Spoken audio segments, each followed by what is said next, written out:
বসন্তের ছোঁয়া। মেয়েটি চলেছিল, শুধুই চলেছিল।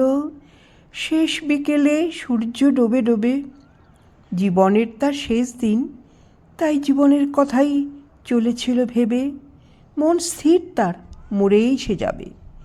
এ জীবনে জুটেছে শুধু লাঞ্ছনা, শুধু ধিক্কার আর অকারণ গঞ্জনা। মনের ভেতরে লুকানো গভীর ব্যথা, সম্বল শুধু গোপন চোখের জল। আর বেশি কিছুই জোটেনি তার।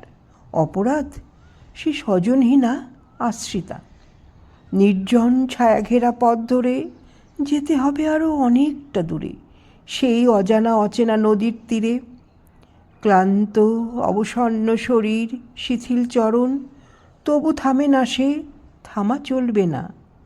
নেই তো তার কোনো পিছুটান, নেই তো কোনো মায়ার বন্ধন।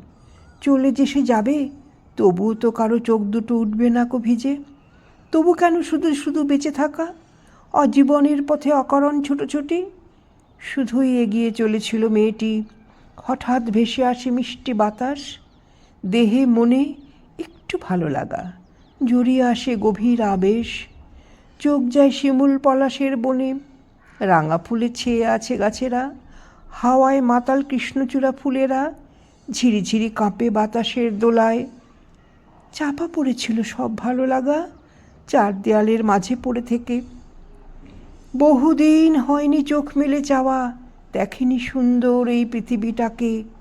চুপিসারে লেগেছে ছোঁয়া বসন্তের, ভালো লাগার আবেশ নিয়ে সে চলে। সন্ধ্যার আধার ঘনিয়ে আসে কখন, দূরে নদীর ওপারে পূর্ণিমার চাঁদ। জ্যোৎস্না ছড়িয়ে পড়ে চারদিকে, নদীর জলে চাঁদের ছায়া ভাসে।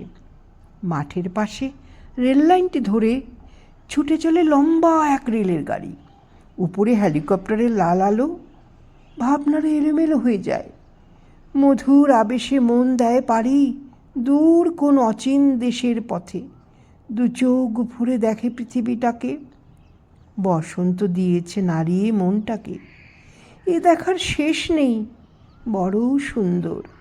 হঠাৎ সে তাই নেয় মুখ ফিরিয়ে নেয় মৃত্যুর দিক থেকে। আঁকড়ে ধরে জীবনের পথটাকে ধরে এগিয়ে চলে।